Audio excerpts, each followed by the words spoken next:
Thank you.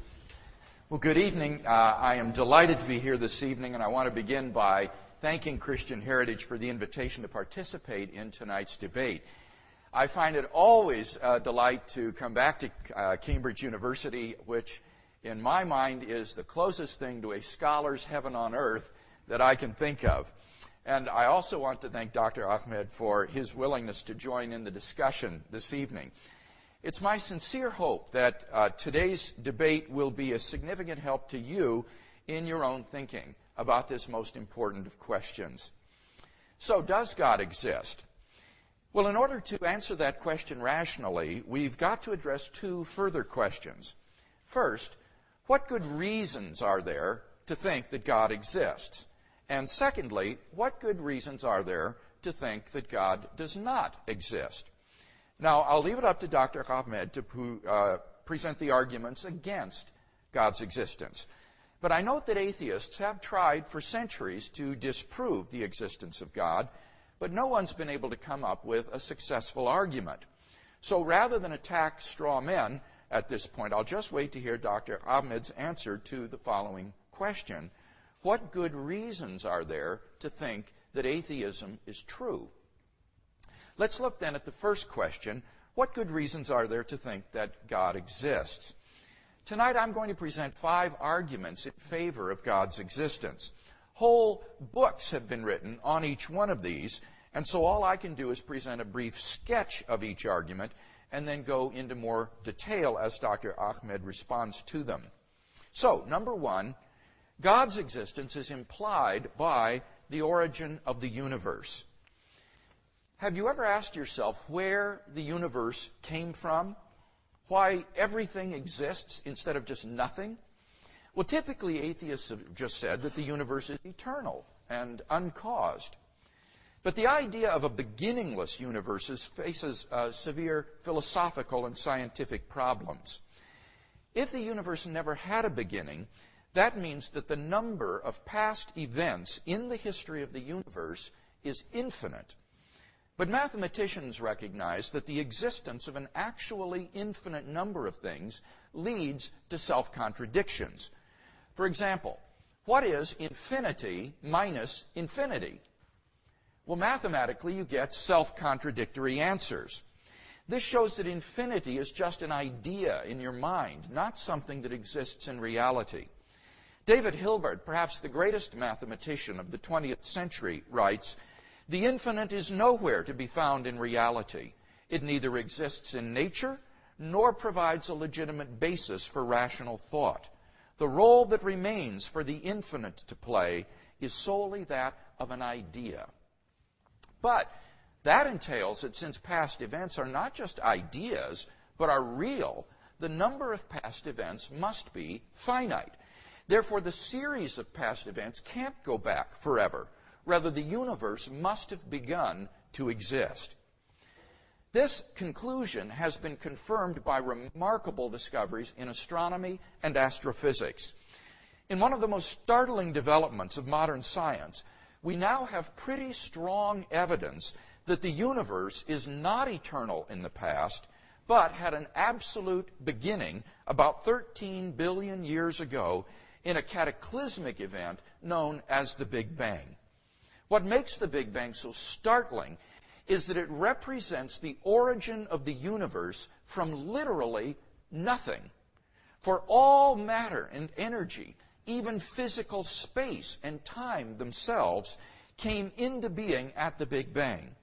As the physicist P.C.W. Davies explains, the coming into being of the universe, as discussed in modern science, is not just a matter of imposing some sort of organization upon a previous incoherent state, but literally the coming into being of all physical things from nothing. That description holds not only for the standard Big Bang model, but also for quantum gravity models like that of Stephen Hawking. And thus Hawking reports in his book, The Nature of Space and Time, almost everyone now believes that the universe and time itself had a beginning at the Big Bang. Now, this tends to be very awkward for the atheist. For as Anthony Kinney of Oxford University urges, a proponent of the Big Bang Theory, at least if he is an atheist, must believe that the universe came from nothing and by nothing. But surely that doesn't make sense. For such a conclusion is, in the words of the philosopher of science Bernhard Kanischeider, in head-on collision with the most successful ontological commitment in the history of science, namely the metaphysical principle that out of nothing, nothing comes.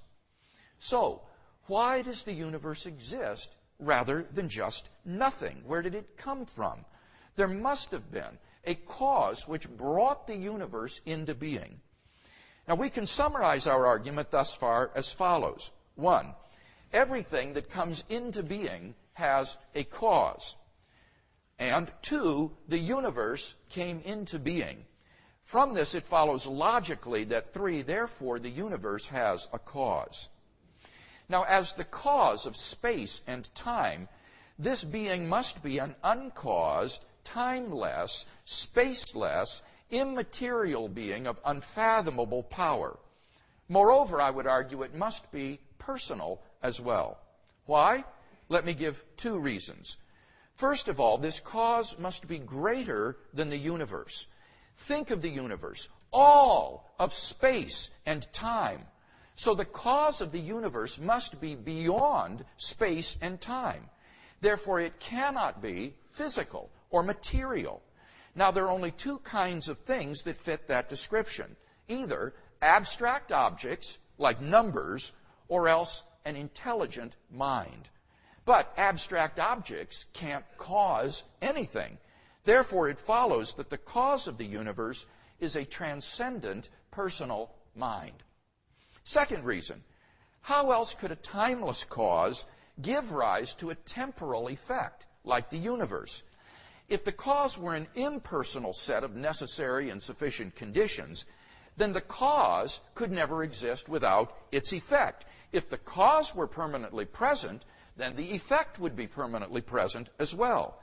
The only way for the cause to be timeless and the effect to begin in time is for the cause to be a personal agent who freely chooses to create an effect in time without any prior determining conditions.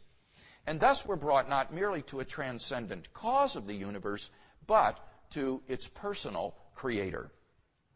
Number 2, the fine-tuning of the universe for intelligent life points to a designer of the cosmos.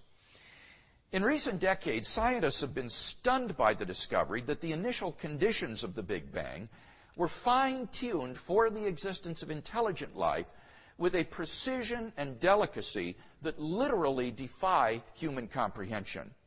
This fine-tuning is of 2 sorts. First, when the laws of nature are expressed as mathematical equations, you find appearing in them certain constants, like the gravitational constant. These constants are not determined by the laws of nature. Rather, the laws of nature are consistent with a wide range of values for these constants. Secondly, in addition to these constants, there are certain arbitrary quantities, which are just put in as initial conditions on which the laws of nature operate. For example, the amount of entropy, or the balance between matter and antimatter in the early universe. Now, all of these constants and quantities fall into an extraordinarily narrow range of life-permitting values. Were these constants or quantities to be altered by even a hair's breadth, the life-permitting balance would be destroyed and life would not exist. For example, if the atomic weak force, or the force of gravity, were altered by as little as 1 part out of 10 to the 100th power, the universe would not have been life-permitting. Now, there are only 3 possible explanations of this extraordinary fine-tuning. The fine-tuning of the universe is due to either physical necessity, chance, or design. Now, it can't be due to physical necessity because, as we've seen, the constants and quantities are independent of the laws of nature. So, could the fine-tuning be due to chance? Well, the problem with this alternative is that the odds against the fine-tunings occurring by accident are so incomprehensibly great that they cannot be reasonably faced. Perhaps an illustration would help. If we imagine the range of possible values for the constants and quantities upon which our existence depends to be as wide as the entire known universe, then the range of life-permitting values is about 2.5 centimeters wide by comparison. The probability that all of the constants and quantities would fall by chance alone into the narrow life-permitting range is vanishingly small. We now know that life-prohibiting universes are vastly more probable than any life-permitting universe like ours. So if the universe were a product of chance, the odds are overwhelming that the universe should be life-prohibiting. Hence, 2, the fine-tuning is not due to either physical necessity or chance, but logically that implies 3, therefore it is due to design. Thus, the fine-tuning of the universe implies the existence of a designer of the cosmos.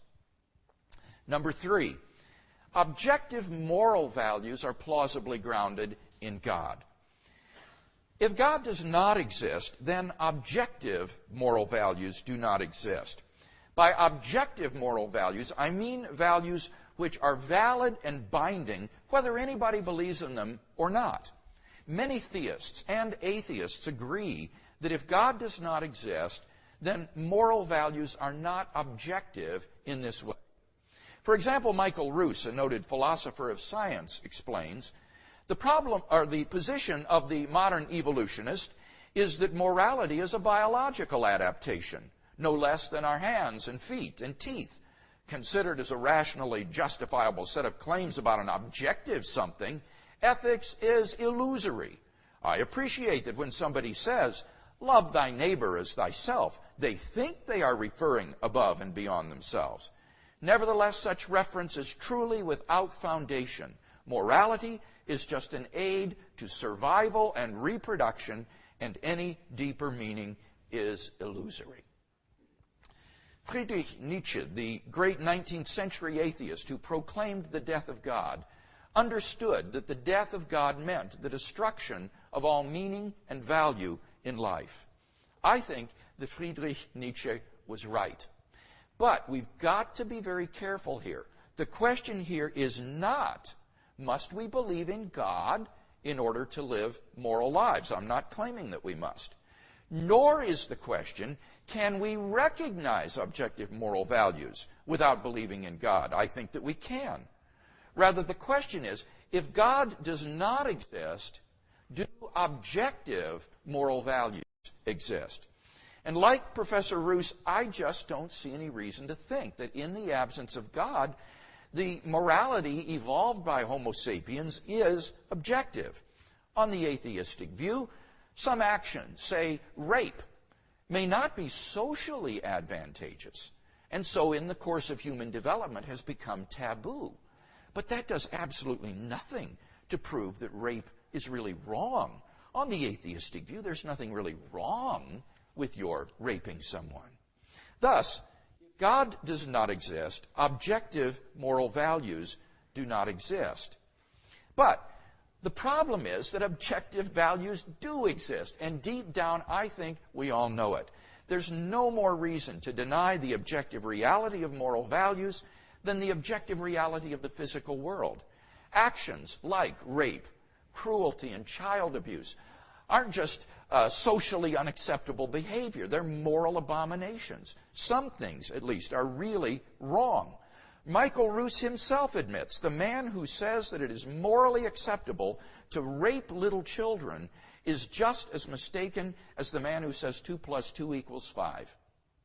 Similarly, love, equality, and self-sacrifice are really good. Hence, I think we all know, too, objective values do exist. But then it follows logically and inescapably that 3, therefore, God exists. Number 4, the historical facts concerning the life, death, and resurrection of Jesus. The historical person, Jesus of Nazareth, was a remarkable individual. New Testament critics have reached something of a consensus that the historical Jesus came on the scene with an unprecedented sense of divine authority, the authority to stand and speak in God's place. He claimed that in himself the kingdom of God had come. And as visible demonstrations of this fact, he carried out a ministry of miracle working and exorcisms. But the supreme confirmation of his claim was his resurrection from the dead. If Jesus really did rise from the dead, then it would seem that we have a divine miracle on our hands, and thus evidence for the existence of God. Now, most people would probably think that the resurrection of Jesus is something you just take by faith or deny. But actually, I believe there are three established facts which are recognized by the majority of New Testament historians today, which are best explained by the resurrection of Jesus. Fact number one, on the Sunday following his crucifixion, Jesus' tomb was found empty by a group of his women followers. According to Jakob Kramer, an Austrian specialist in the historical study of Jesus, by far most scholars hold firmly to the reliability of the biblical statements concerning the empty tomb. Fact number two, on separate occasions, different individuals and groups of people saw appearances of Jesus alive after his death. According to the prominent New Testament critic Gerhard Ludemann, it may be taken as historically certain that the disciples had experiences after Jesus' death in which Jesus appeared to them as the risen Christ. These appearances were witnessed not only by believers, but also by skeptics, unbelievers, and even enemies. Finally, fact number three, the original disciples suddenly came to believe in the resurrection of Jesus despite every predisposition to the contrary. You see, Jews had no belief in a dying, much less rising, Messiah. And Jewish beliefs about the afterlife prohibited anyone's rising from the dead prior to the general resurrection at the end of the world. Nevertheless, the original disciples came to believe so strongly that God had raised Jesus from the dead that they were willing to die for the truth of that belief. N.T. Wright, an eminent British New Testament scholar, concludes, "That is why, as an historian, I cannot explain the rise of early Christianity unless Jesus rose again, leaving an empty tomb behind him." Attempts to explain away these three great facts, like the disciples stole the body or Jesus wasn't really dead, have been universally rejected by contemporary scholarship. The simple fact is that there just is no plausible naturalistic explanation of these facts. And therefore, it seems to me, the Christian is amply justified in believing that Jesus rose from the dead and was who he claimed to be. But that entails that God exists. And thus we have a good inductive argument for the existence of God based on the resurrection of Jesus. Number one, there are three established facts about Jesus: the discovery of his empty tomb, his post-mortem appearances, and the origin of the disciples' belief in his resurrection.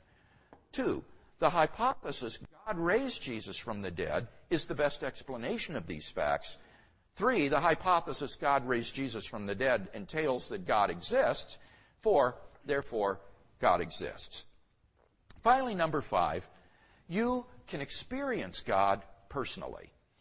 This isn't really an argument for God's existence. Rather, it's the claim that you can know that God exists wholly apart from arguments, simply by immediately experiencing him. This was the way people in the Bible knew God. As Professor John Hick explains, God was known to them as a dynamic will interacting with their own wills, a sheer given reality, as inescapably to be reckoned with as destructive storm or life-giving sunshine. To them, God was not an idea adopted by the mind, but an experienced reality which gave significance to their lives. Now, if this is the case, then there's a real danger that arguments for God's existence could actually distract you from God himself. If you're sincerely seeking God, then God will make his existence evident to you. The Bible promises, draw near to God, and he will draw near to you. We mustn't so concentrate on the external proofs that we fail to hear the inner voice of God speaking to our own hearts. For those who listen, God becomes an immediate reality in their lives. In conclusion, then, we've seen 5 reasons to think that God exists. If Arif wants us to believe atheism instead, then he must first tear down all 5 of the reasons that I've presented, and then in their place erect a case of his own to prove that atheism is true. Unless and until he does that, I think that belief in God is the more plausible worldview.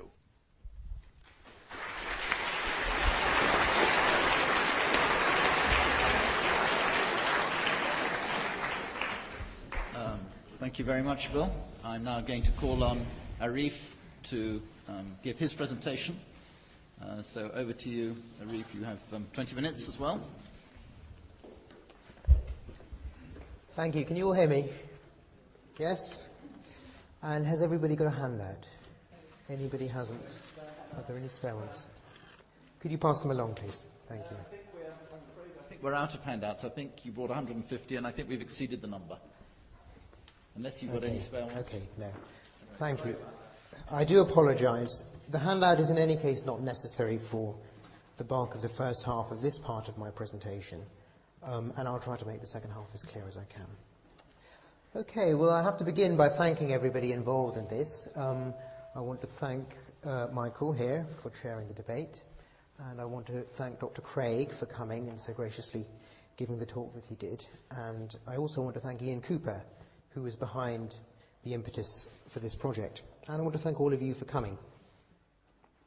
Now, we're discussing, and presumably this is the reason you're here, we're discussing probably the most important question that any of us will have to face in our life.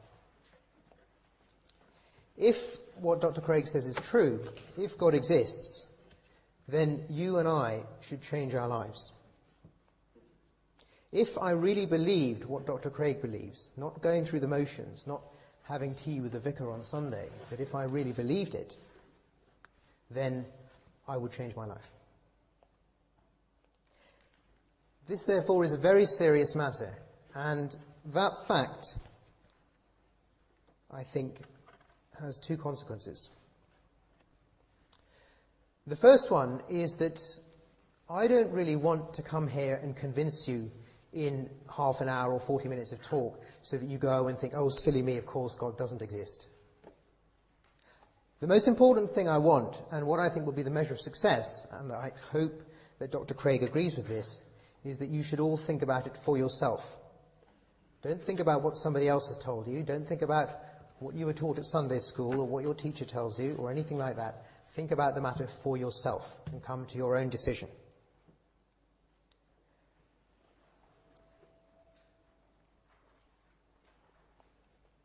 The second consequence is, given the importance of the matter we're discussing, I want to hear serious arguments. I want to hear reasons for believing in God. I honestly believe, and I honestly believe this could be said of most of you today, that if I actually heard good reasons for believing in God's existence, then I would change my mind about it. And if I didn't hear good reasons, then I wouldn't. That indeed is why I think we're here. If we had beliefs which are not based on reasons, then we'd be wasting our time. And this brings me to the first thing that I find slightly puzzling about Dr. Craig. Ian said at the beginning of his introduction that Dr. Craig is a counterexample to the thesis that Christians do not think. Well, let me quote you a passage from a book of Dr. Craig's. This book is called Reasonable Faith, and the passage I'm quoting is from page 37. In fact, there are 3 passages, all from this page. The first one says, as long as reason is minister of the Christian faith, Christians should adhere to it. Now, minister in this context means servant. So what Dr. Craig is saying is that Christians should believe their reason just so long as it serves the end of the Christian faith. What's the second passage? The second passage says this: we can know the truth whether we have rational arguments or not. And the third passage, again from the same page, says, even though we are given no good reason to believe, and many persuasive reasons to disbelieve, even then the disbeliever has no excuse, because the ultimate reason he does not believe is that he has rejected deliberately God's Holy Spirit. Now it seems to me, if you take those three passages seriously, then Dr. Craig must think that we are wasting our time tonight. Because tonight I thought we were inquiring into the question, what reasons are there for believing in God? Dr. Craig's position, however, seems to be that it doesn't matter whether there are reasons. We don't have to think that there are any rational arguments for believing in God. And somebody who is persuaded by reason, somebody who's persuaded by the evidence, even he has got it wrong. So I very much hope Dr. Craig will be able to tell us later on tonight why he thinks we're not all wasting our time being here.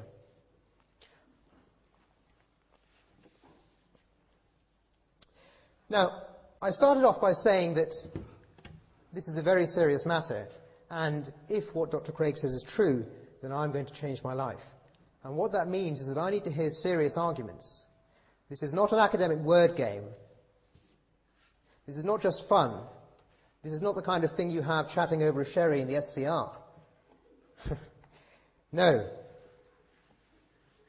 This is a serious question, and therefore I want to hear serious arguments. A student said to me a couple of days ago, I expect you're very anxious about this debate. And I said, why? Why should I be anxious? And she said, well, you know, Dr. Craig will probably have some very strong arguments. And I thought, well, I'm not anxious about that at all. I actually want to hear the strongest arguments he's got. I want to hear the very strongest arguments there are for believing in God. It matters that much to me. So what are these strong, serious arguments? What are these arguments for changing my life?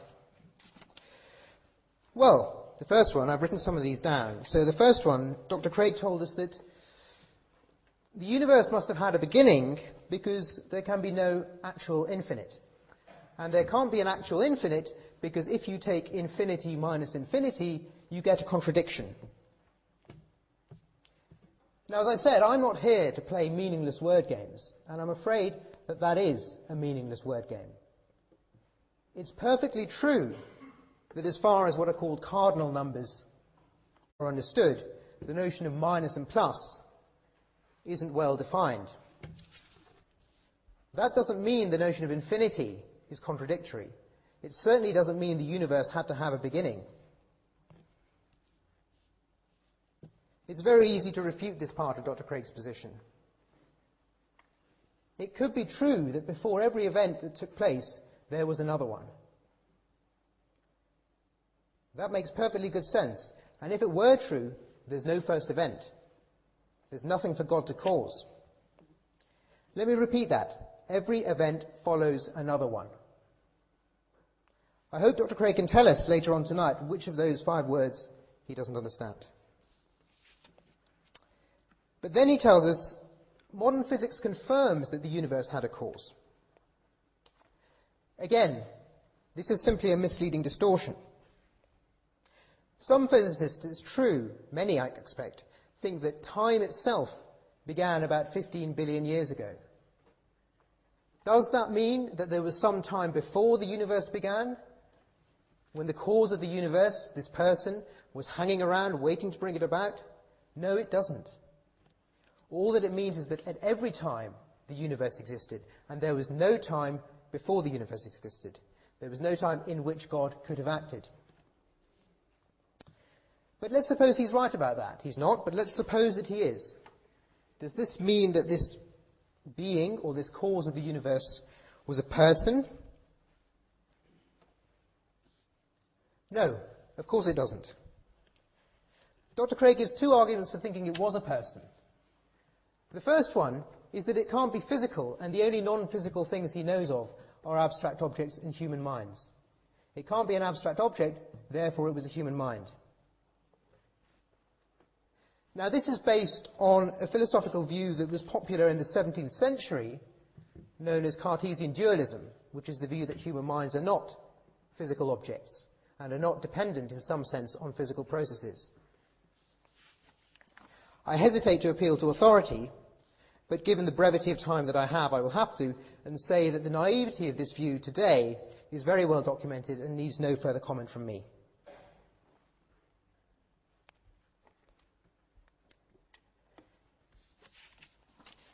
The second argument that Dr. Craig gives is that the cause of the universe, because it was eternal or outside time, must have been a person.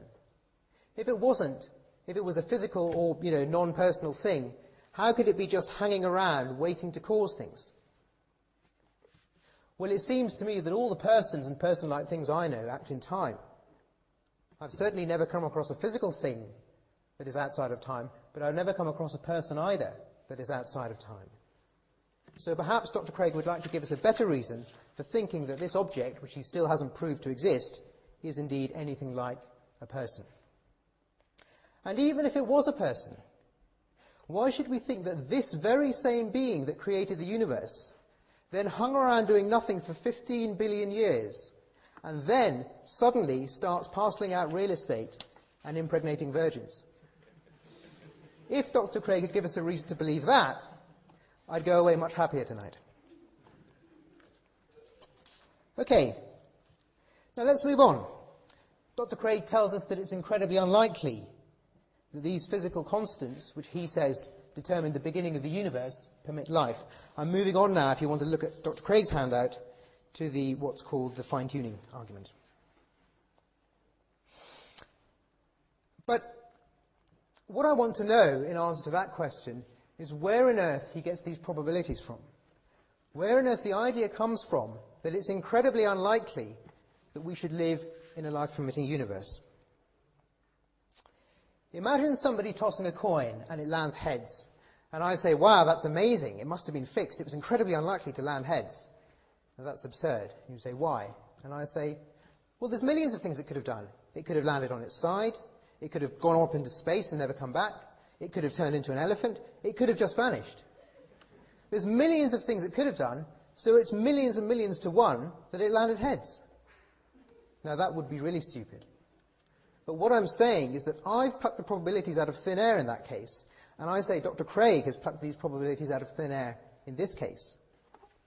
Now, in saying what they are, he's hidden behind authority, but given how important this question is, I'm sure he's taken the trouble to work them out for himself.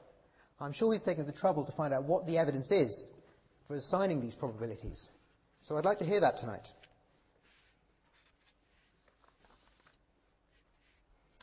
Then we have the argument for moral objectivity.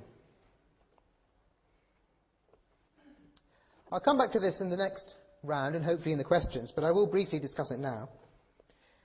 Dr. Craig tells us that we need God if there are to be objective moral values. Now, there's two things I want to say about that very briefly. The first thing is that if there are any objective moral values, I know that murdering innocent people is wrong. I know that laying siege to a town and slaughtering all its inhabitants is wrong. That's why I think Srebrenica was wrong. If moral objective values come from the God that Dr. Craig believes in, then that's right. Just look in the book of Joshua. What does he say? Kill everybody except the whore who lives in that town and protected by messengers. So it looks like, if we do think objective moral values come from God, it looks like we should say Srebrenica was all right. In any case, what reason is there for thinking there are objective moral values? There must be a good argument for this. After all, there are no objective aesthetic values, quite plausibly, so Dr. Craig must give us an argument for saying there are objective moral ones. What is the argument? Well, it was striking, so I wrote it down. He said, there are objective moral values because deep down we know there are. That's it. That's the argument. Now, that may pass for an argument in Talbot Theological College. It may indeed pass for an argument in the White House. But, but this is Cambridge, and it doesn't pass for an argument here.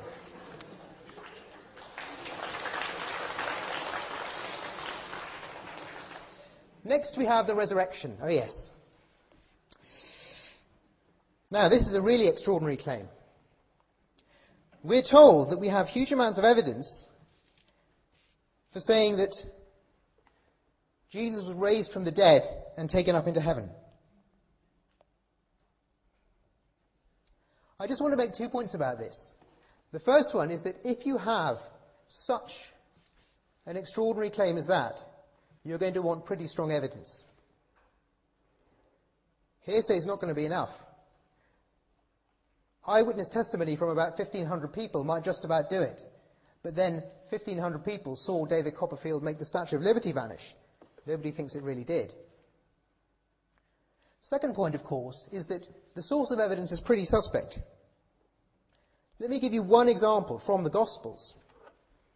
Matthew chapter 27, when Jesus died, there was an earthquake. Matthew chapter 28, when Jesus died, the undead started walking the streets. Now, Mark is the earliest Gospel. None of this is in Mark. If our sources start contradicting themselves in this way, you might just start to wonder whether anything they say is true.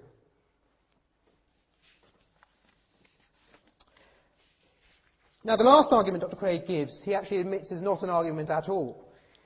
This is the argument, so-called argument, from experience. I'll just give an analogy for that. Suppose that you saw a donkey appearing on stage right here, okay? Well, that would be rather strange, but you might say, okay, well, maybe there's a donkey. But now suppose that the person next to you said, oh no, it isn't a donkey, it's a pig. And suppose there are lots of other people in the corner who said, no, it's a horse. And so suppose there's a whole lot of people over here who said they saw nothing at all. Now in that case, I think you would be pretty sensible to doubt your experience. You would be pretty sensible to think, well actually, maybe I'm wrong. Maybe I'm not really seeing a donkey. But now this is the position with so-called religious experience. With religious experience, you have a large number of groups of people, all of whom claim to have experience, and all of whom claim to have experience of different truths. Surely the right thing to say then is, maybe it's not a donkey. Maybe I'm wrong. Maybe I should see an optician. This is not what Dr. Craig is saying. Dr. Craig is saying it's definitely a donkey. So I want to ask him, and I hope he can tell us tonight, why is everybody else wrong? Why are all the Jews and the Muslims and the Sikhs and the Hindus and the atheists wrong for having different religious experiences for you? Of course, he admits this isn't an argument, so I won't press him too much to return to it. I turn now to my arguments for not believing in God. And as I say, I must apologize for the fact that there are more people than handouts. I basically have 3 arguments. The first one really depended on Dr. Craig, but he obliged, so that's fine. The argument was this. It was based on something that Berkeley said, George Berkeley, who was a bishop, as many of you will know. Berkeley said that if you don't have a reason to believe in something, that's a reason not to believe in it. We've got no reason to believe in the tooth fairy. We've got no reason to believe in leprechauns. We've got no reason to believe in Krishna or Allah. We've got no reason to believe in any of these supernatural things. And those are reasons not to believe in them. The same is true of the God that Dr. Craig believes in. So the feebleness of Dr. Craig's arguments is itself an argument in my favour. And I claim they are feeble. The second argument is very well known. It's the argument from evil, perhaps best presented in a 1980s book by the great philosopher, the excellent philosopher, John Mackey. This argument is very simple. It says that there are some things that are gratuitously harmful. There are some things that did harm and never did anyone any good at all. A favourite example of people, and one that I'm going to use, is the First World War. In the First World War, millions of young men, younger than me, younger than most of you, died agonizing deaths from poison gas. I was unlucky enough once to breathe chlorine for a few seconds, and it was literally, it was a gut-wrenching experience. It was horrible. I can't begin to imagine what it must have been like to die from being gassed.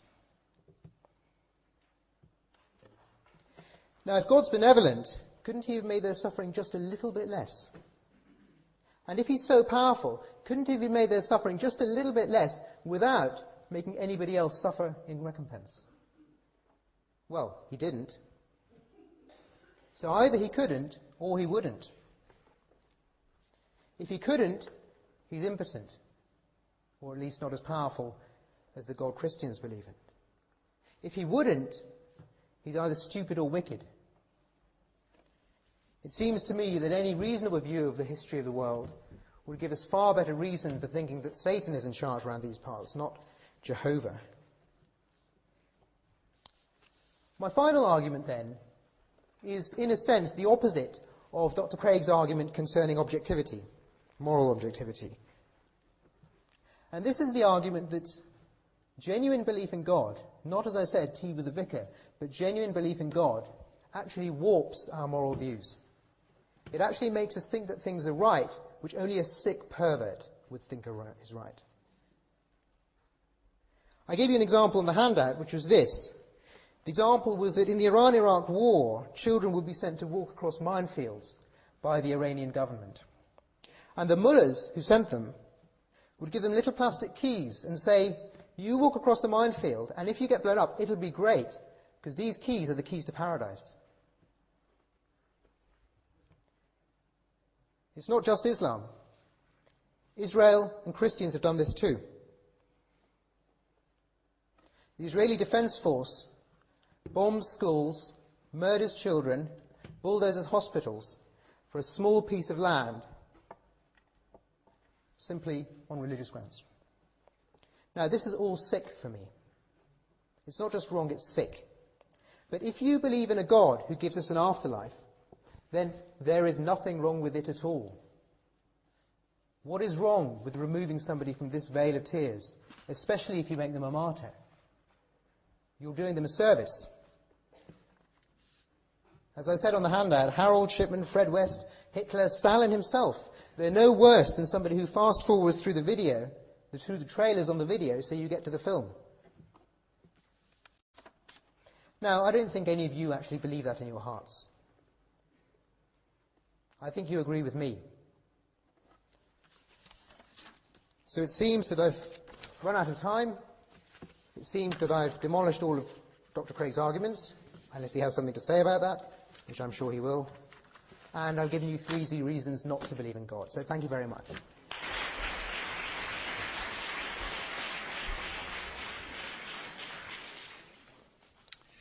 Well, thank you very much indeed, Arif. You've opened up an extremely lively debate. I'm extremely grateful to you for that. Now, the procedure is that each party has 12 minutes now to respond to what the other person has said. So we're going to ask Bill first to speak for 12 minutes, and then we're going to ask Arif if he would like to respond again for 12 minutes. And after that, we're going to open up to questions. So, Bill first, 12 minutes. Well, thank you, Arif, for that very lively and vigorous response to my arguments. I see we're going to be in for a good debate tonight. Let me turn first to his 3 arguments for atheism before I redefend my own arguments for theism. He argues first that the burden of proof is upon the theist, so if the theist's arguments fail to prove that God exists, it follows that God does not exist. This is simply an elementary logical fallacy. As Kai Nielsen, the atheist philosopher, points out in his book Reason and Practice, and I quote, to show that an argument is invalid or unsound is not to show that the conclusion of the argument is false. All the proofs of God's existence may fail, but it may still be the case that God exists. In short, to show that the proofs do not work is not enough by itself. It may still be the case that God exists. So Dr. Ahmed needs to offer positive arguments if he's to support atheism. Otherwise, we're at worst left with simply agnosticism, which is not the disbelief in the existence of God that he's defending this evening. Second, what about the problem of gratuitous evil in the world? I think it's extremely important that we distinguish here between the emotional problem of evil and what I'll call the intellectual problem of evil. Certainly, the pain and suffering in the world are a tremendous emotional obstacle to belief in God. But that doesn't mean that this is a good intellectual argument against God's existence. However difficult emotionally suffering in the world might make it to believe in God, I'm convinced that it is not ultimately a good objection to God's existence. First of all, this argument from evil depends upon the assumption that we have no good reasons to think that God exists. But atheists recognize that if you have good reasons to think that God exists, then you have good reasons to think that the suffering in the world is not, in fact, pointless. So evil is a problem only for a person who has no good reason to believe in God. But I've given 5 reasons why I think God exists, and therefore I don't think the argument from evil can even get off the ground if those are good arguments. But suppose I'm wrong and that we have no good reason to think that God exists. Will the argument against God from evil still go through? Well, I don't think so. You see, the premise that pointless suffering exists or gratuitous evil exists is extremely controversial. We are simply not in a good position to make these kind of inductive probability judgments. As William Alston, the prominent philosopher of the University of Syracuse, points out, there are cognitive limitations on us which make it impossible in principle for us to say that of some evil that enters our life or that we observe that God has no morally sufficient reason for permitting this. Take just one example, our limitations in time and space. God sees the end of history from the beginning and achieves his purposes through the actions of human free creatures. And it may well be the case that God has to put up with a multitude of natural and moral evils along the way in order to arrive at his ultimate purposes. And therefore, we are simply incapable, limited as we are in our limited framework, of saying with any kind of confidence that God does not have a morally sufficient reason for permitting this or that evil. Alston concludes it is in principle impossible for us to be justified in supposing that God does not have sufficient reasons for permitting evil. But moreover, the premise that he assumes that if God exists, pointless suffering does not exist is also controversial. Maybe only in a world containing pointless suffering would the maximum number of people come to freely know God and his salvation and find eternal life. You see, the reason we tend to think that God would prevent pointless suffering is because we tend to think that if God exists, his purpose for us in life is to be happy in this life. But on the Christian view, that is simply false. We are not God's pets, and the purpose of life is not happiness in this life. Rather, it is to find the knowledge of God which will ultimately lead to human fulfillment and eternal life. And it may well be the case that many evils in the world, like the First World War, are ultimately gratuitous with respect to producing human happiness in this life. But that doesn't prove that they are gratuitous with respect to producing God's overall goal of bringing the maximum number of people freely into a love relationship with himself and ultimately into eternal life. The atheist would have to show that there is a world that is feasible for God in which less suffering exists, but a greater amount of people come to know him and find eternal life than the actual world. And that is sheer speculation. Finally, I want to point out that evil itself actually proves that God exists. The argument would go like this. If God does not exist, objective moral values do not exist. He admitted that point in his first speech. Secondly, evil exists. He admitted that in his first speech. It follows from that that objective moral values exist. That is, some things are really evil. Therefore, it follows that God exists. So far from actually disproving God's existence, evil actually ultimately proves that God exists, because in the absence of God, evil as such would not exist. Finally, he suggests that belief in God leads to perverted moral values. Now, the irony about this is that he can't make that judgment because he doesn't believe objective moral values exist. He cannot condemn these things or say that they are sick or perverse, because on an atheistic view, there are no objective moral values. Whatever anyone decides to do, whether it's in a society or culture of Islam or Christianity or whatever, all things are permitted. So I don't think he can even make these sorts of moral judgments on the basis of his atheistic philosophy. In any case, human perversity in misusing religion in no way proves that God doesn't exist. It would just prove that human beings perversely use religion for their own evil purposes. It's not at all a disproof of God's existence. So I think these arguments for atheism are far from compelling. Now, what about my arguments for theism? Let's look at the first one, based on the origin of the universe. He accused me of playing a word game with infinity. He said minus is not well defined with regard to infinite transfinite numbers. This is no word game, my friends. The reason it's not well defined is because subtraction leads to self-contradictions. But if you have an infinite number of things in reality, say an infinite number of coins or marbles, then you can perform subtraction with them. You can slap the hand of the mathematician who tries to subtract transfinite numbers, but you can't stop people from subtracting coins or marbles if they exist. And that's why people like David Hilbert says the actual infinite doesn't exist in reality, and that implies necessarily that there cannot be an infinite number of past events. With respect to the Big Bang, he said, well, there was no time before the Big Bang. That's exactly right.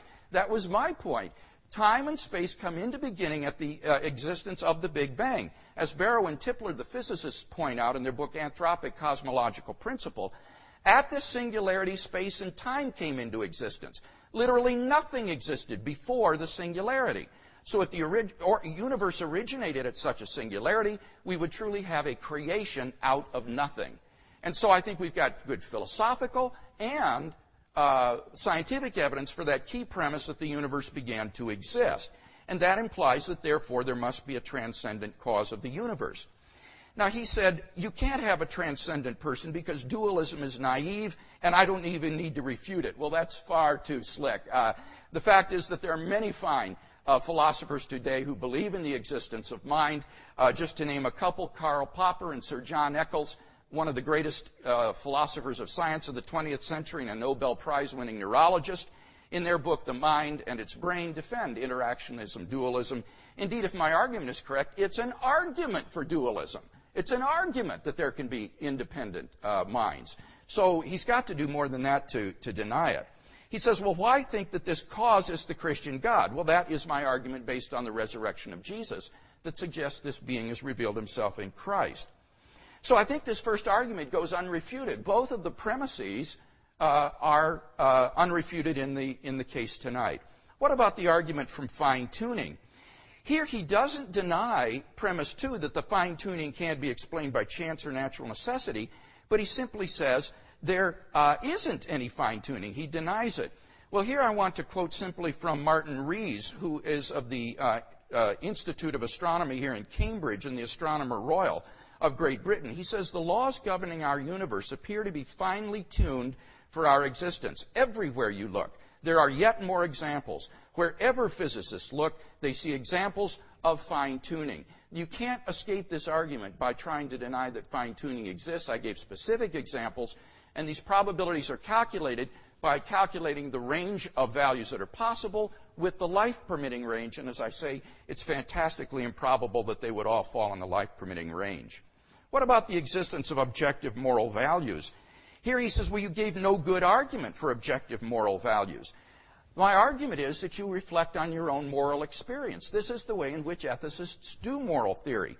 In his essay in Philosophical Perspectives, the non-Christian ethicist Walter Sinnott Armstrong says, the most common way to choose among moral theories is to test how well they cohere with our intuitions or considered judgments about what is morally right and wrong, about the nature or ideal of a person, and about the purposes of morality. So I simply ask you to reflect on the fact, do you think that torturing a child for fun is wrong?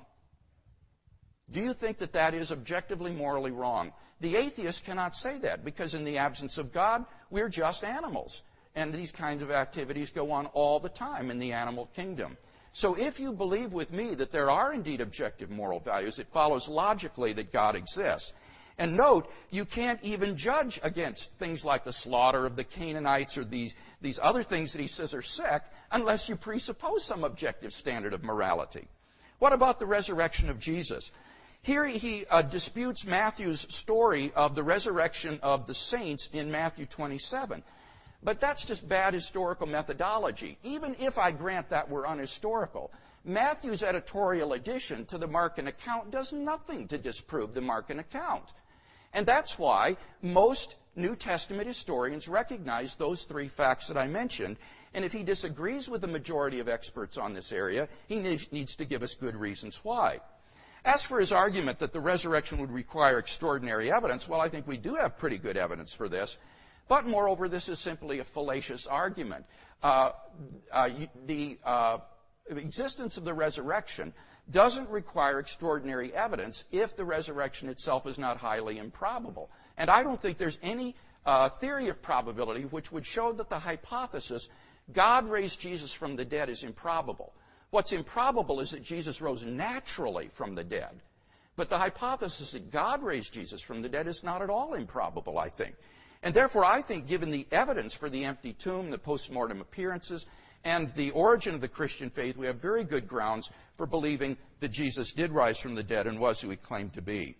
Finally, what about the experience of God? He says, well, there are other experiences, counterfeit experiences. The fact of non-veridical experiences doesn't do anything to invalidate the veridicality of a genuine experience. And so I don't see any reason to think that my experience of God is false. Pointing to someone else's experience and saying that's non-veridical doesn't do anything to show my experience is false. So it seems to me that in the absence of good arguments for atheism, I'm perfectly justified in believing in God on the basis of his reality in my life today.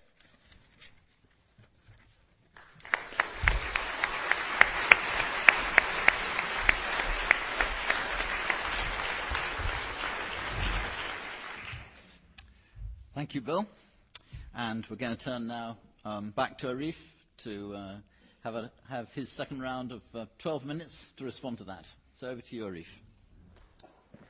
Thank you very much. Can you all hear me? Yes, thank you. Okay, well, I'll just begin by saying very quickly that unless I misheard him, Dr. Craig didn't return to answering the question with which I began, which was, why does he not think we're all wasting our time? I quoted a passage from a book by Dr. Craig where he said that in the end of the day, reason doesn't matter. He still hasn't addressed that point. Now, to turn to some of the things that Dr. Craig does address, let's go through some of them. He started off by saying that my burden of proof argument, as he fairly enough called it, rested on a straightforward logical fallacy. And the idea was that just because an argument isn't sound, just because its premises aren't true, or the conclusion doesn't follow from the premises, that doesn't show that the conclusion is false. Of course, that fact of logic is not in dispute. But that's true about any statement. That's true about the statement, there is a tooth fairy. That's true about the statement, there are leprechauns. If I can show that we have no more reason to believe in God than we have to believe in leprechauns, or if Dr. Craig can't show that to be false, then that's all I care about showing. I don't believe in leprechauns. I don't believe in the tooth fairy. Neither do any of you. What I want to know is whether there's any better reason for believing in God. The second point, and this comes to the argument from evil, as I put it, Dr. Craig raised the objection, and this strikes me as slightly strange, but Dr. Craig did raise the objection that we can never actually know whether the harm that happened was good or evil. We can never actually know whether what happened in the First World War, for example, was at the end of the day the best thing. Now just think for a minute what this means. As I said, this is not an academic parlor game. It's very easy, especially for academics, who, unless they try, have very little exposure to the real world. It's very easy to lose sight of the distinction between opening your mouth and saying something as part of a game and actually meaning it. What Dr. Craig is telling us is that the Holocaust, for example, is something of which we can't say whether it was for the best. For all we know, we should suspend judgment as to whether the Nazi Holocaust was at the end of the day for the best. Now, I hope you want to think about that before you start saying something like that. Okay, the next point was that supposedly God couldn't adjust these things because they're so intricately bound to their effects. The idea was that God, if he were to change certain events which involved harm, that would redound to certain other events, and at the end of the day, people wouldn't have the experiences or the values that he thinks they should have. The example that he gives is the idea that if you do believe that there are some goods outside of this life, as well as goods in this life, then for all we know, the harm that I call gratuitous actually redounds at the end of the day to our having a better next life. Now, that argument, of course, is completely question-begging and circular in this context. The whole issue is whether God exists. The whole issue is whether there's an afterlife. We can't start by assuming that there is one and then saying, well, if you assume there is, then this argument doesn't work. We have to start by not assuming anything of the sort, and then if the argument has some plausibility, we should realize that Dr. Craig's conclusions accordingly have less plausibility. I move on now to the argument I gave concerning the idea that religious belief would warp our moral values. And here Dr. Craig believes he's caught me in a bind because he says that, well, I said I don't believe in objective moral values, so how can I say, for example, that sending Iranian children across a minefield is objectively wrong? I needn't say anything of the sort. As far as this argument goes, all I need to say is the following. Even if I didn't believe in objective moral values, what I do know is this. If there are objective moral values, they aren't ones that are going to make something like that right. So if God exists, those things are objectively right. Therefore, God doesn't exist. Okay. Now let me turn to the cosmological arguments, as they're called. These are arguments concerning the beginning of the universe. I'll just start by saying again, I asked Dr. Craig, I issued a challenge to him to tell me which of those 5 words, every event followed another one, which of those 5 words he didn't understand. I'm still waiting for an answer because I haven't heard where the contradiction is in that. Indeed, anybody who knows anything about transfinite arithmetic will know that the notion of minus and plus is indeed defined perfectly well and in a natural way for numbers that are called ordinals, even though it's not defined for numbers that are called cardinals. But I can excuse Dr. Craig for not understanding this because his training is not in mathematics. Okay, now, the next argument was that this is concerning my claim that there's no reason to think the creator of the universe was a person. Dr. Craig quotes Popper and Eccles as people who are dualists and says that it's rather slick of me to say that dualism is obviously a naive view. Well, of course, it may be true that Popper and Eccles don't believe in the materialism that I find attractive, for example.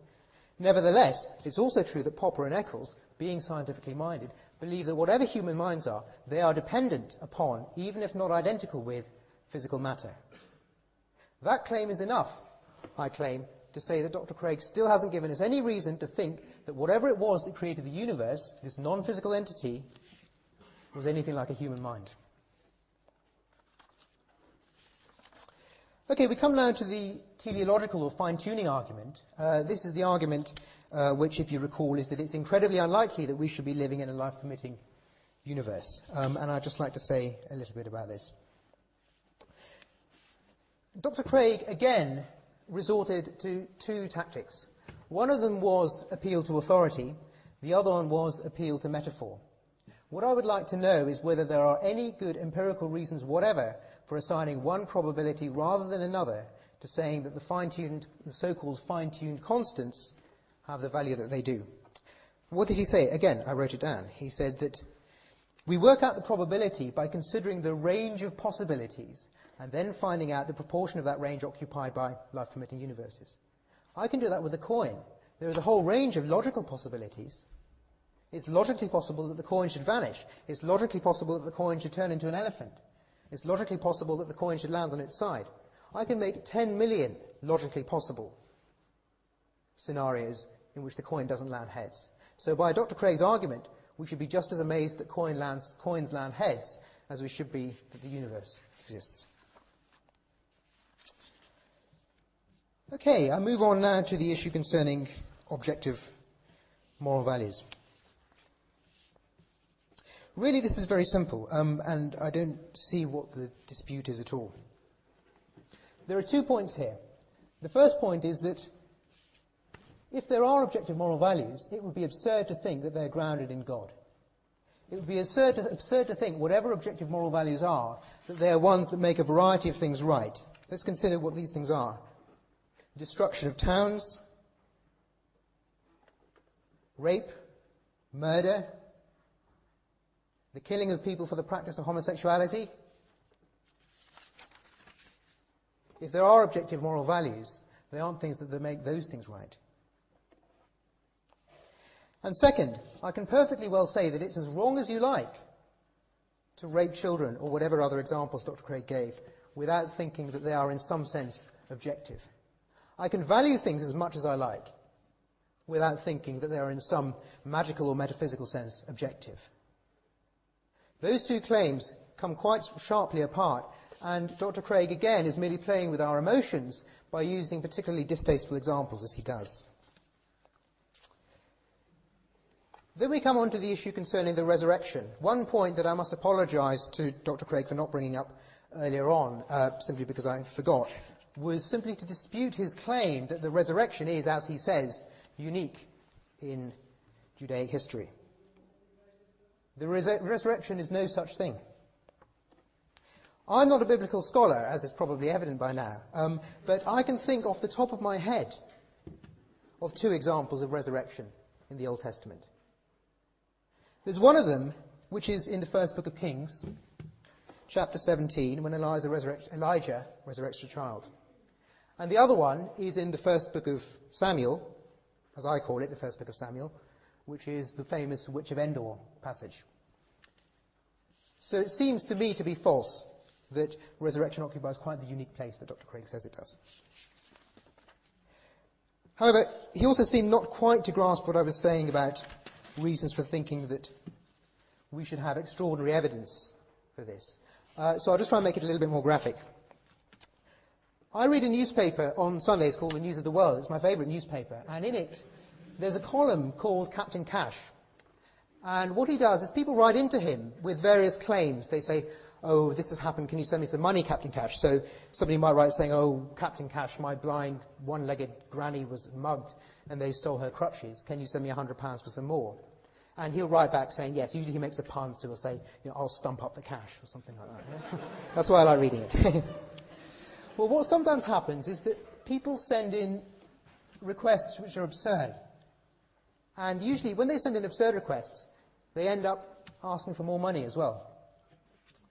And when that happens, of course, Captain Cash gets a little bit suspicious. Usually, you see, you have to send in a police report and a photograph and so on. Once somebody sent in a letter saying, dear Captain Cash, my neighbour's a witch and she turned my car into a frog. Can you send me £1,000 for a new one? And now, in a case like that, it's no good just sending a photograph of a frog and an ugly woman with captions saying frog and car and neighbour on it, which is basically what this guy did. Captain Cash was obviously not impressed. He said to hop it or something like that. Now, imagine somebody wrote to Captain Cash and said, dear Captain Cash, a man was raised from the dead 2,000 years ago, and I need to tell everybody about it. Give me everything you've got. What do you think Captain Cash would say to that? Go to hell, that's what he'd say. This argument, of course, as we know, is due to Hume, and the argument that I've given is simply a slightly modern updating of Hume's argument.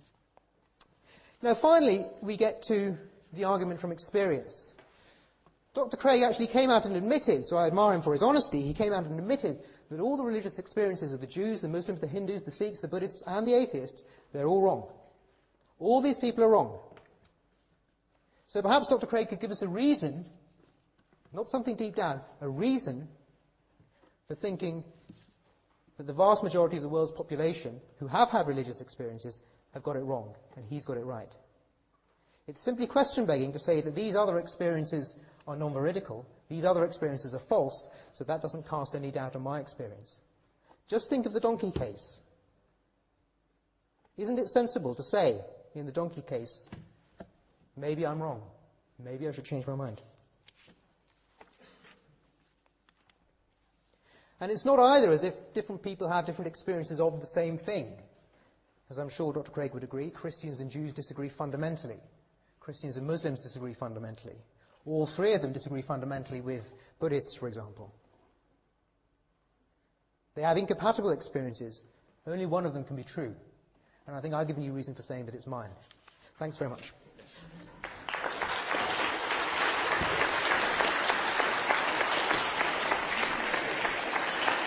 And authoritarian and ruthless or something like that, in order to keep this in order, I think.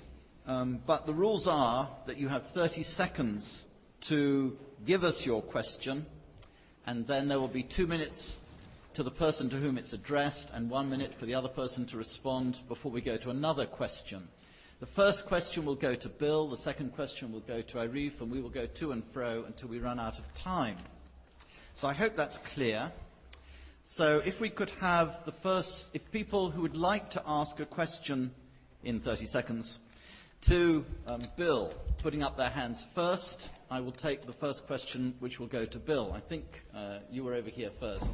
Yeah, that's great. I'd like to ask, since you think morality is based on some kind of objective yardstick, how do you then explain the many instances of human cultures around the world in the past and today, and in some cases individuals in Western societies as well, with basically Judeo-Christian background, who think, for example, that cannibalism, rape, murder, warfare, torture, genocide, headhunting, you can go on a long, long list, why they think that's right, because they don't seem to have any access to this supposedly objective universal set of moral values that you think. Yeah. So isn't it easy to explain by saying it's a combination of genetics and culture and upbringing? Yes. We mustn't confuse moral epistemology, which is how one comes to know moral values, with moral ontology, which is whether or not these moral values are real and objective. To say that there are objective moral values says nothing about how one might come to know these values, whether they're clear or so forth. Now, I think in many cases they are very clear. And what you'll find is that there really is a kind of moral code that underlies generally most cultures and societies throughout the world. Take even the example of cannibalism, for example. I'm told that by anthropologists, even tribes that practice cannibalism actually do believe in the maxim, you shall love your neighbor as yourself. But they don't regard people in other tribes as their neighbor. So they are willing to cannibalize them, but they would not cannibalize somebody in their own tribe. They have a fundamental common moral code, but it's differently interpreted and culturally conditioned. Similarly, other values may be underlying these, but they may have different cultural expressions. But in any case, the point is that on atheism, you see, none of these things can be objectively condemned or praised, because on atheism, we are completely lost in sociocultural relativism. We are just animals on the atheistic view, and animals are not moral agents. So when Nazi war criminals or terrorists or even Christians perpetrate atrocities, the atheist can no more condemn these than he can condemn a lion eating its young or a great white shark raping and copulating with a female. These kinds of actions like rape and murder go on all the time in the animal kingdom. But they're not considered rape and murder because they have no moral quality to them. And if we are in a world without God, we are just animals, and these have no moral quality for us either. Wow. I've been waiting to use that. Okay. Can we have now the first question? Sorry, you have a response. Thank you, yes. Please go ahead. Yes, thank you, because there are two things that I'd like to say about that. The first thing is that Dr. Craig's response to this very good question seems to imply that you could exculpate anybody at all of any crime. Let us take, for example, the Nazis. If the cannibals were all right and they actually obeyed the Ten Commandments on the grounds that they didn't consider other tribes their neighbors, then equally we could say that the Nazis did not disobey the commandment not to kill because they didn't regard Jews as human beings, which clearly they didn't. The second point I want to make is, of course, that there isn't the slightest reason to think that moral values get their objectivity from our obligations to God. Or if there is, then why not just say moral values get their objectivity from our obligations to each other? Thank you. That's all. Fine, thank you. I think we can then move on to the second question. This one needs to be addressed to Arif. Yes. Could you tell me what you know, what you believe, and what you apply? Could you just repeat the question, because I need to put it into the...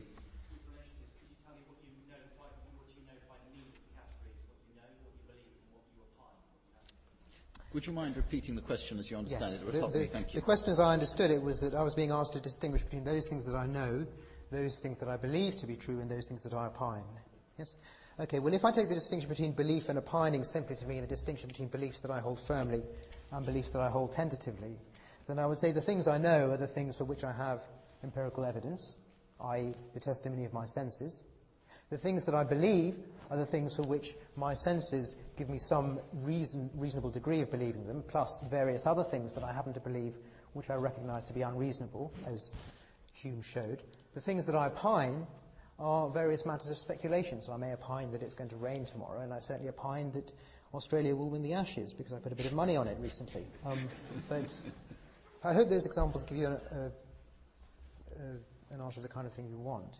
If the question is, do I know, believe, or opine in the existence of God, if that's the question, then my answer is, I have as good reason for not believing in God's existence as I have for anything. Fine, thank you. I think this might be a good opportunity for me to respond to the point about the role of reason in knowing that God exists. I think what Dr. Ahmed did was really take my statements out of context in the book. What I'm defending there is what's been called a Holy Spirit epistemology, which says that on the basis of the witness of the Holy Spirit in one's heart, God gives you a veridical experience of himself, and that in the absence of some defeater of that, we are quite rational to accept that belief as true. Alvin Plantinga has defended this epistemology most eloquently in his book, Warranted Christian Belief. And Plantinga gives the illustration of someone who is accused of a crime that he knows he didn't commit, even though all the evidence is against him, so that others would convict him if he were in a court of law. Plantinga says, must that person believe in his own guilt on the basis of the evidence, even though he knows he didn't do it? Well, obviously not. His knowledge of his own innocence, it makes it rational for him to believe in his innocence despite the evidence. And my point was that given the way evidence shifts in history and different cultures and times, there may be times and places in history where the evidence turns against Christianity, but for a person who knows the Holy Spirit, that would be an overriding reason to believe. Fine. I think we lost the track of the time a tiny bit there, but probably only by about 10 or 15 seconds. We're on to the next question, which is going to be addressed to you again, Bill. All right. So I'm looking, I think, probably from this side of the room this time. There's another question this time for Bill. Yes.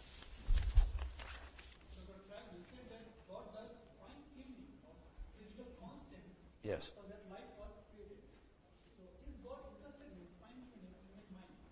Is God interested what? Is God interested in doing the fine-tuning of human mind? And if that is the case, why did he fail in case of fine-tuning of the minds of Hitler and Mussolini? And I'm not quite sure about the fine-tuning of the mind of George Bush. Can you repeat the question? Yes, he asked, if God is interested in fine-tuning, is he interested in fine-tuning human minds? And the answer is no. God isn't interested in puppets or marionettes. He gives people freedom of the will to do as they should choose. But that doesn't escape this fine-tuning argument I gave, which is about the extraordinary fine-tuning of the universe and its initial conditions for intelligent life. You simply cannot responsibly deny the fact of fine-tuning. As Martin Rees, the astronomer royal, said, I quoted him, this is everywhere in physics. John Barrow gives the following illustration. He says, what you would do is represent our universe on a piece of paper as a red dot. Then you would alter slightly some of these constants and quantities, and that would be a new universe. If it's a life-permitting universe, you make it another red dot. If it's a life-prohibiting universe, you make it a blue dot. And then you do it again, and do it again, and do it again. And Barrow says, what you will find at the end of this exercise is a sheet of blue with only a couple of pinpricks of red. That's what is meant by the fine-tuning. And this is a fact of science that you simply can't avoid. It's indisputable. The question is, how do you best explain it? It can't be due to physical necessity because these are initial conditions. They're independent of the laws of nature. Notice I'm not talking about logical possibility. That was Dr. Ahmed's only escape in his last rebuttal, that these are just logical possibilities. We're talking here about the physical range of possibilities for these constants and quantities. And then we're talking about the life-permitting range. And it's so extraordinary, this can't be explained either by natural necessity or by simple chance. So we're still left here without a good explanation from the atheist for the fine-tuning in the universe. I think the best explanation is the universe appears to be fine-tuned because it was. It was designed by an intelligent, transcendent designer. Fine, thank you. Can I have your response to that, please? Yes, thank you. Thank you. Briefly, I'll say the following things. First of all, Dr. Craig, as we've seen, has yet again resorted to a metaphor. This time it was the metaphor of the little blue dots and the red dot on the piece of paper. I would like to see what that actually literally means. Typically, our evidence for saying that one thing is very unlikely or is very likely is through frequency on repeated trials. We haven't got any repeated trials, so why is it likely? The second point is that he says that I've made the mistake of appealing to logical rather than to physical probabilities, physical possibilities. And if you take all the physically possible universes, then you get a much larger range. Well, that just seems to me to be fallacious. A, I don't see any reason to think all of these universes are physically possible. There may be cosmological theories on which they're not. And B, even in my coin example, I could give you as many physically possible ways the coin could land as you like. It could land on its side at one angle, it could land on its side at a slightly different angle, or at yet another slightly different angle. All of these things are physically possible equilibria states for the coin, and yet there are millions of them. So Dr. Craig can't get me on that one. Thank you. So we're now on to the next question, which is going to be addressed to Arif. I can see somebody sitting here, and then I shall go to the back for my next group of questions. So can I ask you to ask yours? Thank you. Is there something that you believe that you're justified in believing in totality, for example, 2x is 4? And if there is, or if you think of something that you believe even more than that, everybody told you that you were wrong. And you defer judgment on that issue. Could you repeat the question again? Yes, the question as I understood it was, is there something which I believe that I know for certain, for example, that 2 + 2 = 4, and if it were the case that everybody who told me that I was wrong on that, would I change my mind? Okay, again, so was that not quite right? Yes. If you felt you could defer judgment on that, would you say that that was a non-human quality? Would you say that you would have to, it's not natural by more of a phenomenology to reject that? Yes, okay, thank you. Can you repeat that bit again? Yes, the question was whether my coming to a judgment on that or not would or would not be a human quality. Yes.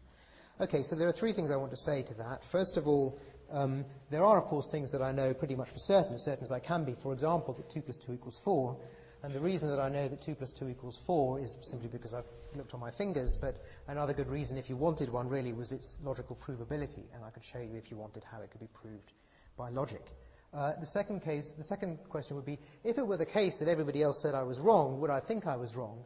Well, even in a case like that, there are such things as herd instincts, there are such things as power of suggestion. There are very many cases, the Milgram experiment is one of them, where what happens is people behave or believe in certain ways simply because of the power of their fellows. Now, I can't speak for my own independence of mind in the case of such adverse circumstances, and I wouldn't want to predict it.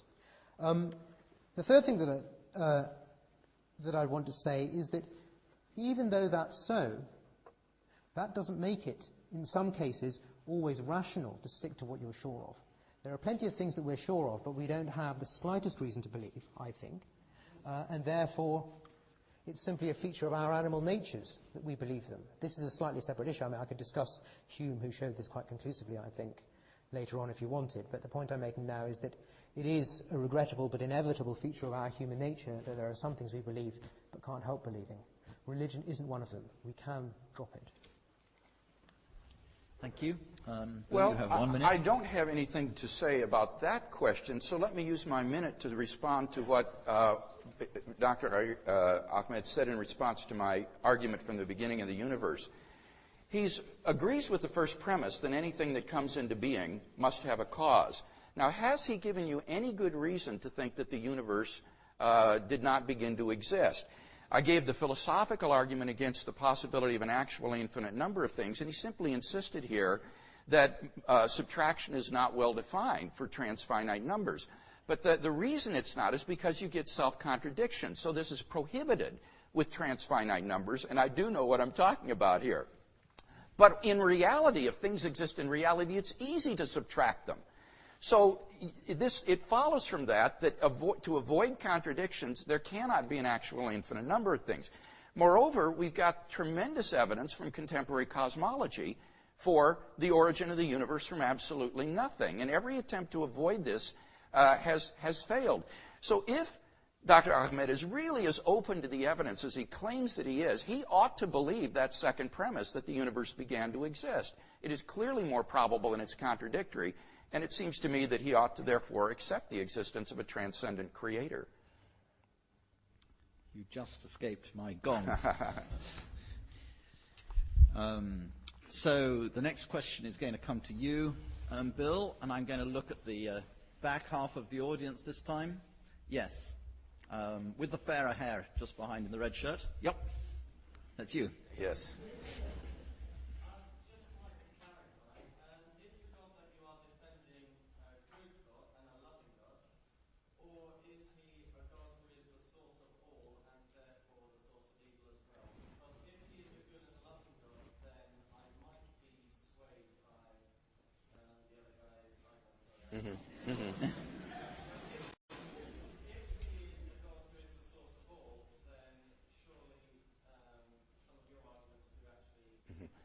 Can you repeat the question? The question was, is God a loving God, or is he the source of all, including evil itself? Certainly God is the source of everything that exists, but that doesn't mean that he is the creator of evil, because evil is not in itself a positive reality. Evil is the privation of goodness. To give an example in physics, cold has no positive reality. It's the privation or absence of heat. Darkness has no positive reality. It's the privation or absence of light. Similarly, evil is the privation of goodness in the creaturely will, when it's not oriented toward God, but oriented toward finite goods. So that doesn't mean evil is illusory. It's a real privation, just as cold is a real privation when you go out on a cold winter's morning. It's real in the sense that it's a real privation, but it doesn't have any positive sort of metaphysical reality. Now, what I want to say is that the sovereign God is over all of history, and he sovereignly directs history toward his foreseen ends. But it involves free creatures whom he allows to make their own free decisions, like to have wars, like World War I and so forth. But God, being ultimately in control, will arrive at his purposes through the free decisions of creatures, even sinful, evil decisions, so that ultimately his purposes will be accomplished. And it's impossible for us, limited within our limited framework, to say that when some evil happens, that God doesn't have a morally sufficient reason for permitting that. We're simply not in a position to make those judgments inductively. Atheists recognize this in other contexts. One of the problems with the utilitarian theory, which says we should always act to maximize the greatest good for the greatest number of people, is that we never know which of our actions might bring the greatest good for the greatest number of people. Some short-term boon could prove disastrous in the long run. Some short-term bad thing could be ultimately beneficial in the long run. So we can't make these judgments inductively, and that's why this argument from evil really fails, because it makes presumptuous probability judgments. 1 minute. Thank you. Well, I suppose the first thing to say is with regard to the distinction between positive qualities and privations. Look, this really is just a play with words. If there was a cookie jar and I took all the cookies out of it so that you didn't have any, and then you blamed me for emptying the cookie jar, it would not be a defense for me to say, well, I was the source of the emptiness in the cookie jar, but there's no positive quality of emptiness in the cookie jar. That's just a privation of cookies. That wouldn't be a defense. You'd punch me in the face if I said that. So I agree with Dr. Craig that God, being the source of all, is indeed the source of all evil. I disagree with him in thinking that there's any reason to exculpate him from that. The next point concerns Dr. Craig's appeal to free will. He said that he uses free creatures as a means for working out his ends. Now, it seems to me rather strange that if God is really so powerful, why did he have to rely on all these crotchets? Why did he have to rely on creatures who freely bring about holocausts? And sometimes he commands them to bring about holocausts in order to bring his own ends about. If he's so powerful, he doesn't need that. This is lively. The next question is addressed to Arif, and again, I'm going to take it from somewhere near the back, I think from this side. Yes.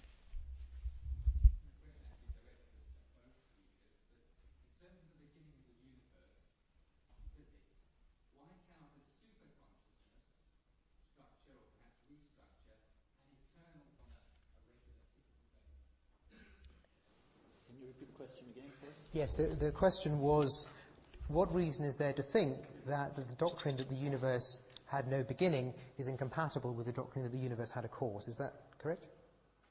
Yes. Okay. Seems to me there are two things to say about that.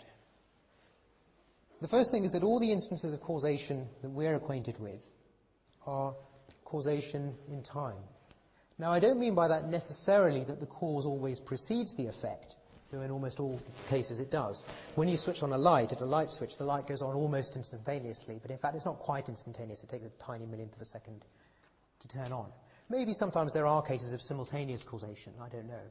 In any case, it's true that the cause and the effect are always both events in time. We have no acquaintance with any events in which one thing which exists outside of time, if I can understand what that means, causes something in time. But the second point, which is really more important, is that I, of course, never claimed, and nothing in my argument rests on the claim, that the statement that the universe never had a beginning entails that it never had a cause. All that I'm claiming is that Dr. Craig has given us not the slightest reason to think that the universe had a beginning. And in response to his remarks that he made about transfinite numbers just now, I will repeat what I've said for the third time now. Could he please tell us which part of the 5 little words, every event followed another one, he doesn't understand? It's perfectly consistent that that should be so, and if it is so, there was never a first event. Thank you. Bill, you have 1 minute. Arif, I just don't understand why you think this is such a powerful objection. Every event follows another one. I would say that's simply a false statement, that there can be a first event which doesn't follow any prior event. In fact, that's what modern cosmology believes. Modern cosmology thinks that the Big Bang was not preceded by anything. So I'd like to know why in the world you think that principle is true. I don't see any reason to think that every event follows another one. It contradicts Big Bang cosmology, and we've got good reasons to think that there cannot be an actually infinite regressive event. So if you're really a sincere seeker after truth, I don't understand why you're so adamant in rejecting this second premise that the universe began to exist, which has both good philosophical and scientific evidence for it.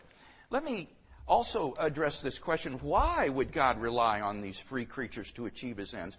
Because his ends are to bring free creatures into a loving relationship with himself. Sorry, for we'll have eternity. to finish that one later. All right. The next question, though, is coming to you, right at the back. Yes, that's you.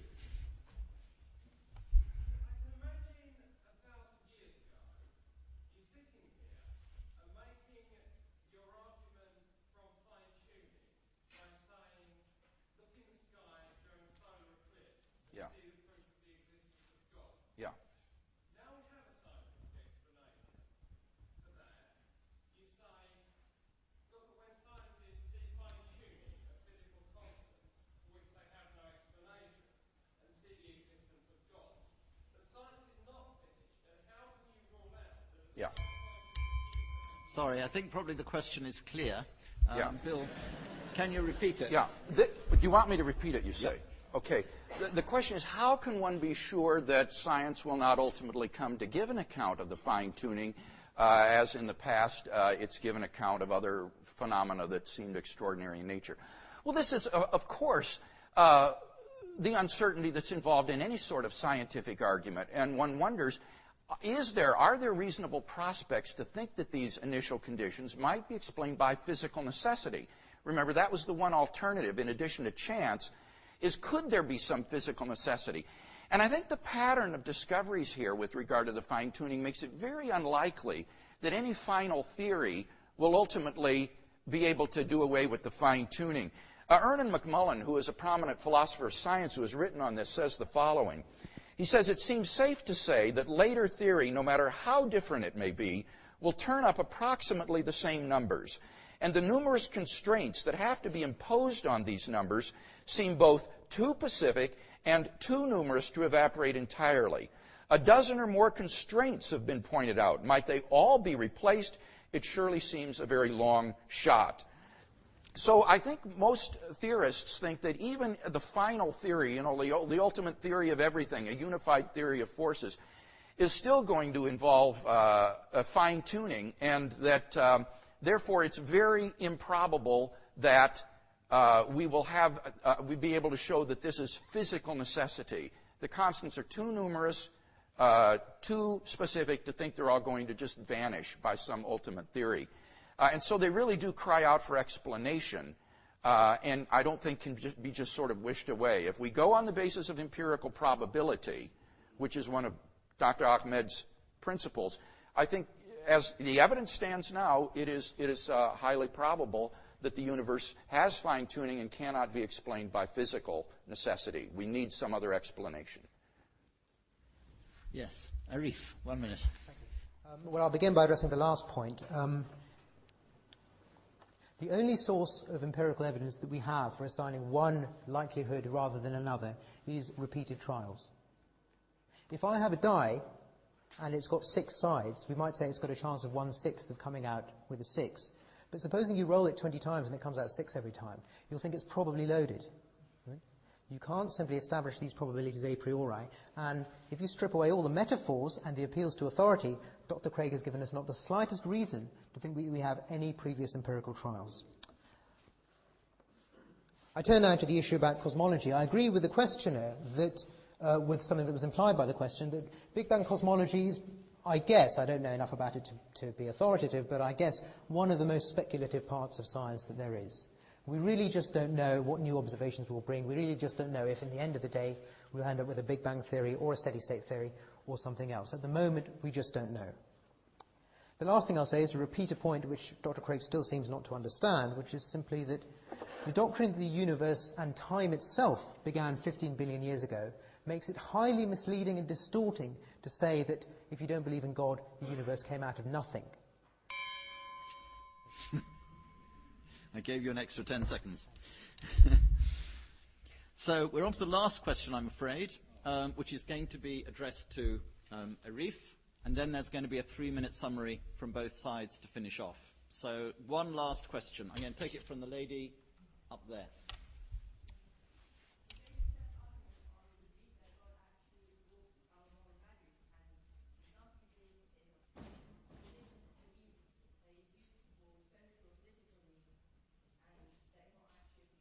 I'm sorry, could you repeat the question a little bit more slowly, please? Yes.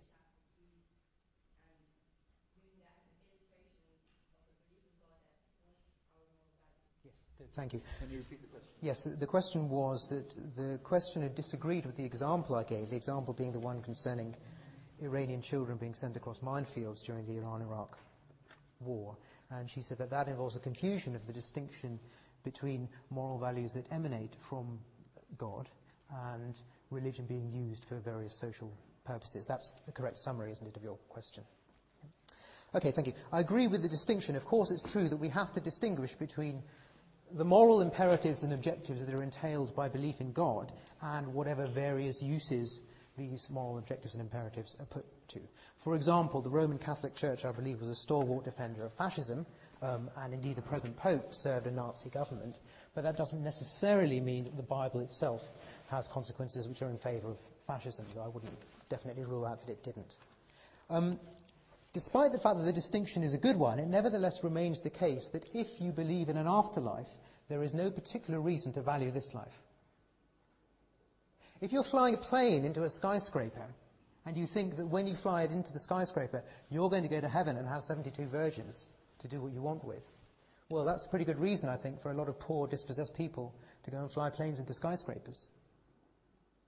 And that's a reason that flows from religious beliefs, not from social manipulation of religion. Thank you. That's all. Bill, you have 1 minute. The reason that you value this life on Christian theism is because this life is a preparation for eternal life.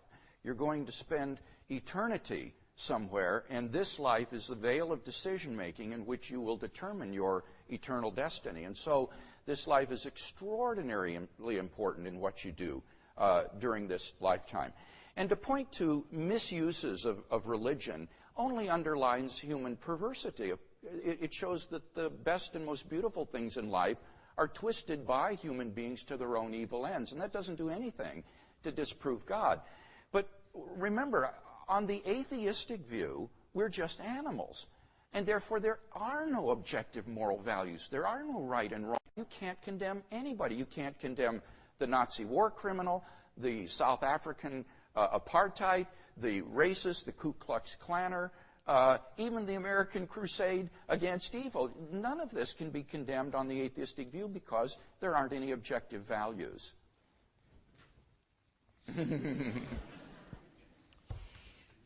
You just escaped. So now, we're going to have a summary. First, 3 minutes from Bill, then 3 minutes from Arif, and that's going to conclude the debate this evening. So, Bill, please take your 3 minutes. We'll time you from when you start at the lectern. All right. Well, I've enjoyed the debate tremendously tonight, and I hope that you have as well. In my final statement, I want to say something more about religious experience, because I myself wasn't raised in a Christian home or even a church-going family. But when I became a teenager, I began to ask what I call the big questions in life. What's the purpose of my existence? What is the meaning of life? And in the answer, in the search for answers, I began to attend a local church in our community. But instead of answers, all I found was a sort of social country club where the dues were $1 a week in the offering plate. And the other student who claimed to be Christians on Sunday lived for their real God the rest of the week, which was popularity. And that really bothered me because I thought, here I feel so spiritually empty inside, and yet I'm living externally a better life than these people are, and they claim to be Christians. They're all a bunch of hypocrites. And so I became very bitter toward the institutional church. And soon this attitude spread toward other people. I said, they're all hypocrites. They're all phonies. And I wanted nothing to do with them. I threw myself into my studies. I was on my way to becoming, frankly, a very alienated young man. And I don't know if you know what this is like, but this sort of anger and despair just eats away at your insides day after day, making every day miserable, another day to get through. And I walked into my high school German class one day and sat down behind a girl who's one of these types, that's always so happy. It just makes you sick. And I tapped her on the shoulder, and she turned around, and I said to her, Sandy, what are you always so happy about anyway? And she said, well, Bill, it's because I know Jesus Christ as my personal Savior. And I said, well, I go to church. And she said, that's not enough, Bill. You've got to have him really living in your heart. And I said, well, what would you want to do a thing like that for? And she said, because he loves you, Bill. And that hit me like a ton of bricks, that the God of the universe would care about me and love me. That lit a fire within me. I began to read the New Testament. And as I did so, I was captivated by the person of Jesus of Nazareth. There was a ring of truth about his teachings and an authenticity about his life that I couldn't deny. Well, to make a long story short, after about 6 months of the most intense soul-searching, I realized the reason God seemed so unreal to me was because I was alienated from him through my own moral failure and sin. And at the end of those 6 months, I simply cried out to God and yielded my life to him.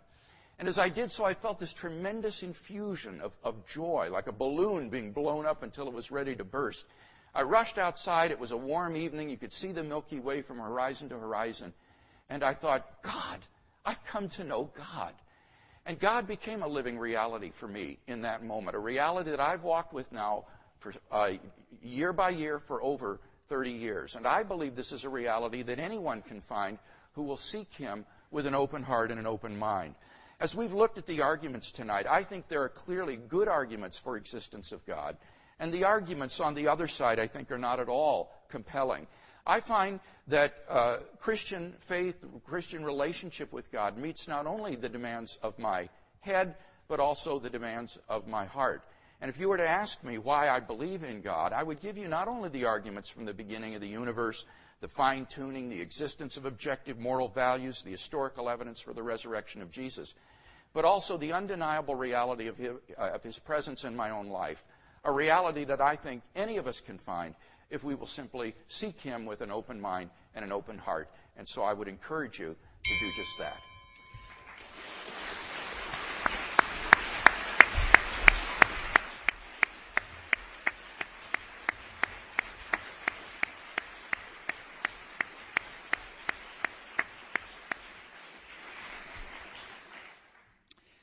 In the interest of fairness, Arif, you have 3 minutes and 20 seconds. Okay, thank you. I want to conclude then just by backing up a little and going over some of the arguments we've been looking at tonight. I said that I had 3 arguments for believing that God doesn't exist. The first one I said was the burden of proof. Dr. Craig, I think, initially misunderstood this and took it to involve a logical fallacy. In fact, all it involves is the fact that if there is no reason to believe in something, then that's a reason not to believe in it. And we've still seen no reason to doubt that principle. The second argument was what I called the problem of evil, and as we know, this is a traditional argument for believing that God doesn't exist. It seems to me that Dr. Craig's only defense, and this is one that he clung to, was that we just can't know at the end of the day what's going to be good and what's going to be bad, what's going to be best for us and what isn't. Now, there are 2 forms that view might take. You might take the view that we just don't know what's going to be good for us in the next life, or you might take the view that we don't know what's going to be best for us in this life. The first version of that is obviously question-begging. The whole issue that we're addressing tonight is whether there is a God who brings us back to life after we die. We can't start assuming that and then say, oh, things are going to be better in that life. That's completely circular. The second version, which is the view that we don't know what's going to be best for us and what's going to be worst for us in this life, and therefore we can't tell or can't be certain that God has created or permitted gratuitous evils. That view, I will repeat, seems to me to be absurd. We can know, as well as we can know anything in the moral sphere, that there are some things that were wrong, that were harmful, and that were gratuitously wrong. I gave the example of the First World War and the Spanish flu that followed it. I could unfortunately give you millions more examples.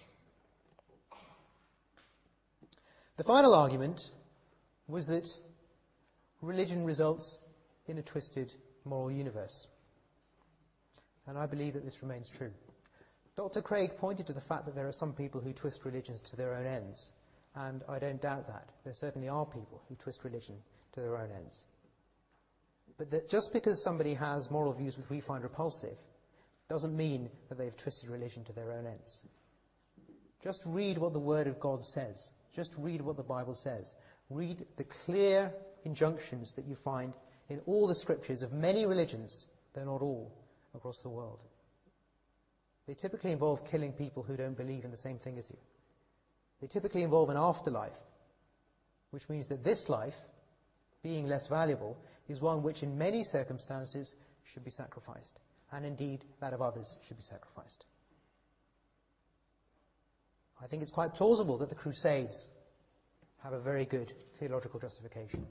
I think it's quite plausible that if the Israeli Defense Force really believes the Old Testament, it's justified in shooting school children. I think the people who flew planes into the World Trade Center were justified in thinking they were doing something for their religion.